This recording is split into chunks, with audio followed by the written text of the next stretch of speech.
Hello everyone and welcome back to my channel. I'm going to run you through the planning of a photo shoot for my vlog. So the first step is figuring out what product I'm going to shoot, whether that's collaborating with a brand on a paid advertisement of a product or me just trying to get some cute shots for the gram. In this video, I'm going to shoot this navy dress.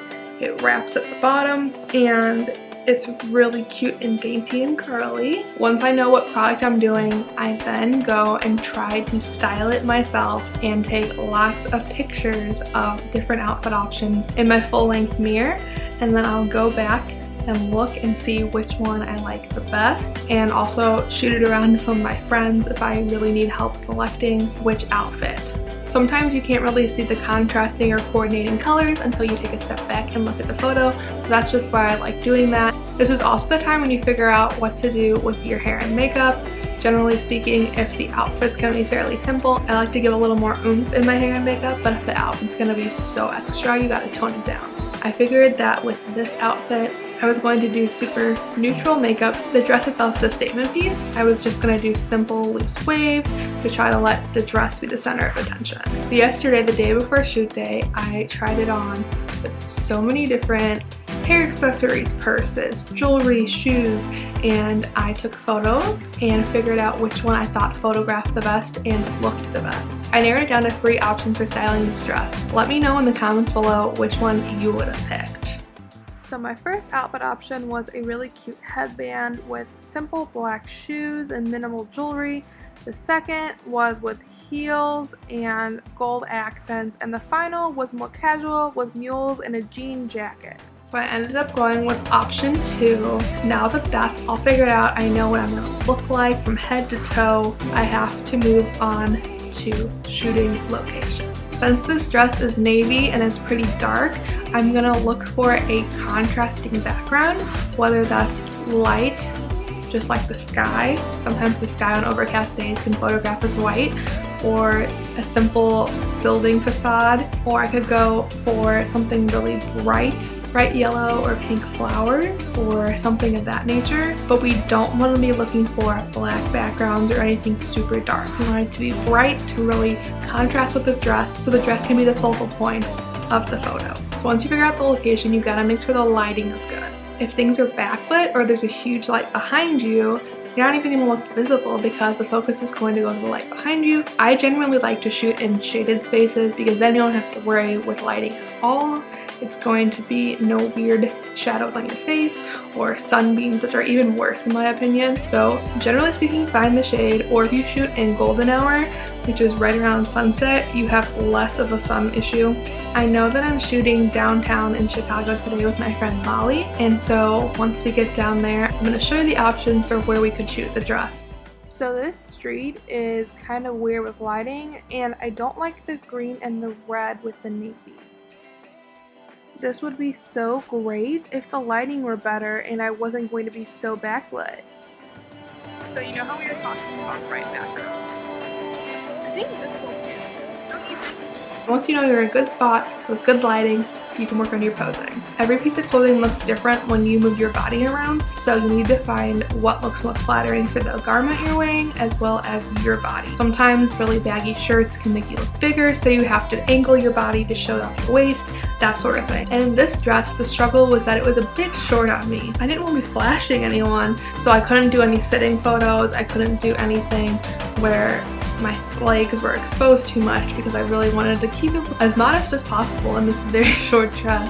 So that limits my posing options to standing or leaning on things. Now, standing seems pretty basic, but the fun thing to work in with standing photos are props such as the accessories we picked out for the dress, a Starbucks along the way, a flower in the field, that sort of thing. That can help to occupy your hands, which turns a simple me just standing in an outfit photo into something really pretty. If you don't have a prop, you can always hold your hair.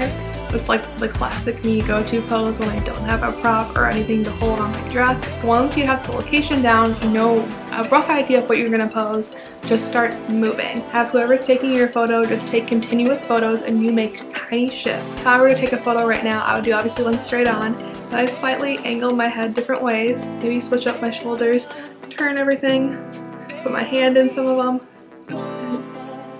You have to do it really quickly like that because every little change is going to be a different opportunity to get the shot. I always stop and look at some of the photos because there might be a tiny tweak of, ooh, I should angle my body slightly more this way, or maybe you should shoot from a lower angle, and those kind of things you want to figure out when you're shooting and you can correct them, versus when you're at home editing photos and you have no opportunity to go redo it. Okay, so here's an example of when I talk about posing is key. On the left here, first of all, my bra strap and cami are showing. Secondly, my hairline looks bad, my earrings turn, and I'm having to pull down my dress because it is riding up like crazy. So I was able to make the necessary posing adjustments on the right and definitely cover my bra strap, pull down the dress, and have a prop. If you're having trouble communicating what kind of shot you want to your photographer, if it's someone who's not really skilled with the camera, like your friend or your family, you can have them stand exactly where you want to be standing, get the exact shot that you want on your phone and show it to them as kind of an example. I do this a lot with my family when we're traveling together because I know that they don't really get the angles and the lighting as much as I do, so I just make it as easy as possible and be like, here, replicate this. Editing is a huge part of any photo you see on Instagram or someone's blog because every photo is edited differently. Even if you have a filter or a preset you put on every photo, you have to treat every photo differently and do some basic edits before you can even apply that. For me personally, I've created my own preset over the years that I use in Lightroom, but I still have to make tweaks to the photo itself to make sure the white balance is good, to make sure that I'm not washed out, that the exposure is not too high or too low. We're going to walk through editing these photos right now. I have another video all about how I edit my photos, and I'll link that below as well. That'll go into more detail of how I do all these edits and make all these adjustments to make photos look their best. But for the time being, we're just going to do a quick little edit on Lightroom where I show you before and after editing. Okay, so we are in Adobe Lightroom. The first thing we're going to do is take down the exposure on this. I think it's a little overexposed. And then there's some options of playing around with the white balance. You can use this dropper or select from one of the pre-made options. Here's what a few of them look like on this. Generally I end up going with auto or picking my own. We're going to leave it on that.